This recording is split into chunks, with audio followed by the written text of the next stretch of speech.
Mobil hitam Raka melaju tenang di jalan tol yang mulai ramai. Matahari sudah naik, menembus kaca depan dan memantulkan cahaya lembut di wajah Evelyn yang duduk di sampingnya. Ia membuka sedikit jendela, membiarkan angin pagi masuk dan mengibaskan beberapa helai rambutnya yang terlepas dari kunciran. Raka melirik sekilas ke arahnya sekali, dua kali, sebelum akhirnya memberanikan diri untuk bicara. "Boleh aku tanya sesuatu?" Suaranya berat tapi tenang. Evelyn menoleh, senyum tipis di wajahnya. "Tanya apa?" Raka menatap ke jalan lagi, tangannya tetap mantap di setir. "Aku cuma penasaran. Keluargamu, bukankah keluargamu pebisnis? Jetty, bagaimana kamu bisa masuk ke dunia selebritas?" Evelyn menatap keluar jendela. Senyumnya memudar sedikit. Ia tahu cepat atau lambat pertanyaan itu akan muncul, tapi mendengarnya dari Raka, orang yang kini punya keterikatan dengannya lewat perjodohan, rasanya berbeda. "Ya," jawabnya pelan. "Keluargaku memang dunia bisnis. Papaku pengusaha. Tapi waktu papa meninggal, semuanya berubah." Raka tidak menyela, hanya mendengarkan. Evelyn melanjutkan, suaranya lembut namun terdengar getir. "Setelah papa tiada, Mama Jati keras sekali padaku. Katanya aku harus meneruskan usaha keluarga. Kuliah bisnis, belajar manajemen, ekonomi, angka, semua hal yang tidak kusukai. Tapi aku tidak bisa. Aku selalu tahu bahwa aku lebih hidup dengan seni, berakting, menari, melukis dan saat aku di panggung." Ia menatap tangannya di pangkuan, matanya menerawang. "Jati, waktu lulus SMA, aku nekat ikut casting diam-diam. Awalnya cuma untuk iklan kecil, tapi dari situ, semua mulai berubah. Aku dapat banyak tawaran. Aku pikir, akhirnya aku bisa jati diriku sendiri." Raka sempat meliriknya. Wajahnya serius tapi pandangannya dalam. "Lalu mamamu tahu?" Evelyn mengangguk perlahan. "Tahu, tapi bukan dari aku." Nada suaranya sedikit menurun, ada luka lama di sana. "Mama tahu dari televisi, dari iklan pertamaku. Dan, waktu itu, dia marah besar. Kami bertengkar hebat sampai mama menamparku dan aku memutuskan pergi dari rumah." Keheningan mengisi kabin mobil. Hanya suara angin dari luar yang terdengar dan detak mesin yang halus. Raka mencuri pandang ke arah Evelyn lagi. Tatapan gadis itu kosong tapi tenang, seolah sudah lama berdamai dengan semua itu. "Kau tinggal sendiri sejak itu?" tanyanya akhirnya. Evelyn tersenyum kecil, tapi matanya berkaca. "Ya, dari umur 18-an. Awalnya di kos kecil, apartemen kecil. Hingga sekarang aku bisa tinggal di apartemen elit. Aku bekerja keras sendiri untuk mencapai semua ini." "Raka, dunia hiburan nggak semudah yang dilihat, tapi aku bersyukur bisa sampai sejauh ini." Raka terdiam lama, ia tidak tahu kenapa. Tapi setiap kata yang keluar dari Evelyn terasa seperti hantaman lembut di dadanya. Ia terbiasa melihat gadis muda dengan ambisi, tapi tidak dengan luka dan keteguhan seperti ini. Akhirnya ia bicara, suaranya lebih pelan dari biasanya. "Jati, kamu benar-benar berjuang dari nol." Evelyn menoleh, menatapnya dan mengangguk. "Ya, aku nggak punya pilihan lain. Aku harus bertahan, tapi kadang aku masih berharap bisa bicara dengan mama tanpa ada dinding di antara kami." Raka menatap lurus ke depan, tapi pandangannya terlihat bergetar. "Mamamu sebenarnya mencintaimu, Evelyn. Kadang cinta orang tua tidak selalu ditunjukkan dengan cara yang kita mau." Evelyn tersenyum samar. "Kau juga begitu dengan ayahmu?" Pertanyaan itu membuat Raka terdiam. Matanya menegang sejenak. Ia tidak menjawab, tapi dari caranya menelan ludah dan menarik napas, Evelyn tahu pertanyaan itu menyentuh sesuatu yang dalam. Beberapa detik berlalu sebelum Raka akhirnya berkata lirih, "Aku dan papaku punya hubungan yang rumit juga." Ia lalu menoleh sejenak ke arah Evelyn. "Mungkin kita berdua memang sama, terjebak dalam dunia orang tua, tapi berusaha tetap jati diri sendiri." Evelyn menatapnya lama, dan kali ini ia tersenyum tulus. "Mungkin iya, tapi bedanya, kamu lebih tahu caranya menyembunyikan luka." Raka menatapnya balik sekilas, lama, hening, penuh makna. Di balik wajah tenang dan tutur formalnya, Evelyn melihat sesuatu. Sisi rapuh dari Raka Bratajaya yang selama ini tak pernah ditunjukkan pada siapapun. Dan Raka sendiri mulai sadar, semakin ia mengenal Avalon, semakin sulit baginya untuk bersikap dingin.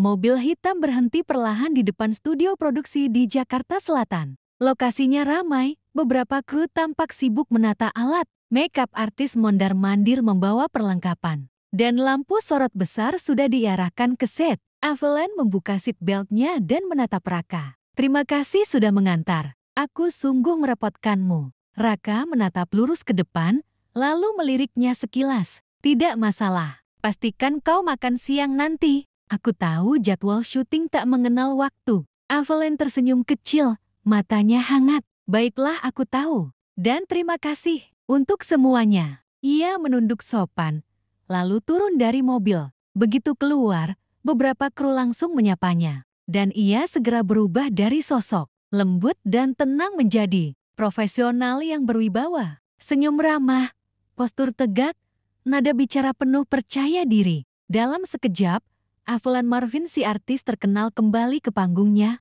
Raka menatap punggungnya yang menjauh, rambutnya yang bergoyang ringan diterpa angin, lalu menghela napas. Ia tahu seharusnya langsung pergi. Supirnya bahkan sudah memutar kemudi dan melangkah ke arah gerbang keluar studio. Tapi entah kenapa, kaki dan hatinya tidak sirama. Ia meminta supirnya untuk berbalik. Pandangannya menatap lewat kaca spion. Avalon sedang berdiri di depan kamera, mengenakan gaun sederhana berwarna putih. Tatapannya tajam. Ekspresi wajahnya berubah seketika begitu sutradara berteriak, "Aksin!" Dalam hitungan detik, ia bukan lagi Avalon, tapi karakter yang hidup, bernafas, menangis, dan membuat semua mata di ruangan itu terpaku. Raka terdiam. Ia tidak pernah menyangka bahwa dunia yang selama ini ia anggap dangkal bisa tampak sedalam ini. Bahwa di balik lampu sorot dan kamera, ada seseorang yang begitu tulus memainkan emosi hingga membuatnya sulit berpaling. Salah satu kru lewat di dekat mobilnya, tidak menyadari bahwa pria yang duduk di dalam sedan hitam itu adalah Raka Bratajaya. Ia sengaja memundurkan mobil ke sisi yang lebih teduh,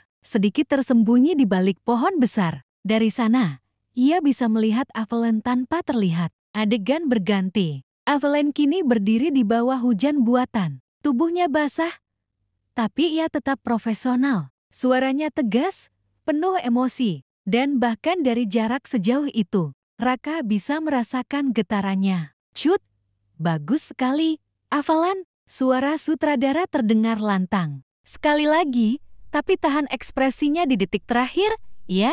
Avalon hanya mengangguk sambil tersenyum, meski wajahnya lelah. Ia menunduk sedikit, mengatur napas, lalu kembali ke posisi semula. Raka menatap lama, matanya yang dingin perlahan melembut. Ada rasa kagum yang tidak ia sangka tumbuh di dalam dirinya. Bukan hanya karena Avalon cantik, tapi karena semangat dan ketulusannya. Ia bekerja bukan demi sorotan, tapi karena cinta pada apa yang ia lakukan. Perlahan, Raka tersenyum kecil, senyum yang jarang muncul di wajahnya. "Jeti ini dunia yang kau perjuangkan." "Ya," bisiknya, nyaris tak terdengar. Ia menatap Avalon sekali lagi sebelum akhirnya menyalakan mesin mobil. Saat ia hendak pergi, Avalon tiba-tiba menoleh ke arah parkiran. Ke arah tempat mobil Raka sempat berhenti. Tapi ia berpikir tidak mungkin Raka belum pergi. "Kenapa aku merasa dia masih di sini?"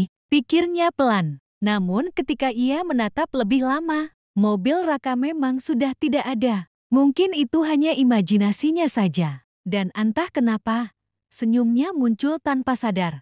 Pagi menjelang siang, mobil hitam Raka memasuki halaman kantor pusat Bratajaya Group. Gedung tinggi dengan kaca berkilau yang menjadi simbol kekuatan bisnis keluarga mereka. Begitu mobil berhenti di basement parkir, beberapa staf langsung memberi salam sopan. "Selamat pagi, Pak Raka," sapa mereka dengan rapi. Raka hanya mengangguk singkat, langkahnya tegap dan tenang seperti biasa. Namun kali ini, ada sesuatu yang berbeda pada wajahnya, ekspresi yang lebih lembut.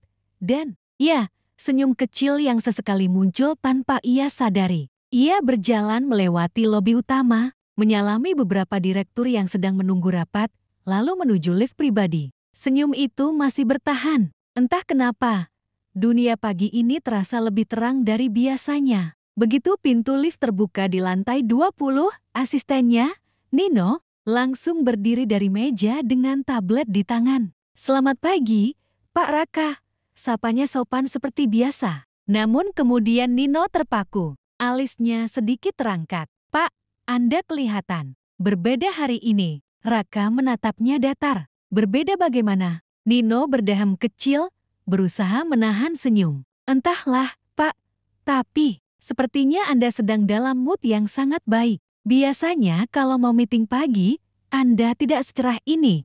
Raka meletakkan jasnya di kursi, menatap layar laptop, lalu berkata tanpa menoleh, "Tidak semua hari harus muram, Nino." Nada suaranya ringan, sesuatu yang jarang sekali terdengar dari mulutnya. Nino semakin heran. Ia menatap bosnya yang kini duduk sambil membuka berkas. Tapi bibirnya tersungging samar, seolah sedang mengingat sesuatu yang menyenangkan. "Pak?" Nino akhirnya memberanikan diri bertanya, "Apa ada kabar bagus hari ini? Mungkin proyek baru? Atau..." Ia menahan diri sejenak. "Atau seseorang?" Raka mendongak cepat. Tatapannya tajam. "Apa maksudmu seseorang?" Nino buru-buru mengangkat tangan. "Tidak, Pak, maksud saya, ya, mungkin saja Anda bertemu klien penting atau..." Ia terhenti ketika Raka kembali menunduk. Tapi kali ini ada senyum samar di wajah pria itu. "Tidak ada yang spesial," kata Raka pelan. Tapi matanya memandang kosong ke layar laptop. Pikirannya jelas tidak di sana. Bayangan Evelyn muncul lagi, cara gadis itu tersenyum saat mengucapkan terima kasih. Tatapan matanya yang lembut saat membalas ucapan selamat pagi. Dan ekspresi penuh semangatnya di lokasi syuting tadi. Ia tak bisa menahan diri. Sudut bibirnya terangkat sedikit. Senyum yang tulus, bukan formalitas. Nino yang duduk di meja seberang nyaris menjatuhkan tablet dari tangannya. Ia menatap bosnya tak percaya. "My God, Pak Bos." Tersenyum, Raka menatapnya sekilas. "Apa itu pelanggaran perusahaan?" Nino buru-buru menunduk, menahan tawa. "Tidak, Pak. Hanya saja, itu jarang terjadi. Terakhir kali Bapak tersenyum seperti itu waktu dapat penghargaan CEO of the Year 3 tahun lalu." Raka tidak menanggapi. Ia kembali menatap layar laptopnya. Tapi pikirannya jauh melayang. Bukan pada laporan keuangan, bukan pada rapat investor, melainkan pada satu wajah yang terus menempel di benaknya. Rambut dikuncir tinggi, senyum lembut, tatapan penuh kehidupan. Evelyn Marvin. Ia memejamkan mata sejenak dan menghembuskan napas perlahan. Mencoba mengendalikan dirinya. "Raka Bratajaya, kendalikan diri. Kau tidak boleh kehilangan fokus hanya karena seorang wanita." Namun bahkan suara hatinya sendiri terdengar. Lemah ketika detak jantungnya berdetak sedikit lebih cepat dari biasanya. Nino melirik sekilas lagi, melihat senyum samar di wajah bosnya yang biasanya kaku seperti batu. Ia bergumam pelan sambil menatap layar tabletnya, nyaris tidak percaya.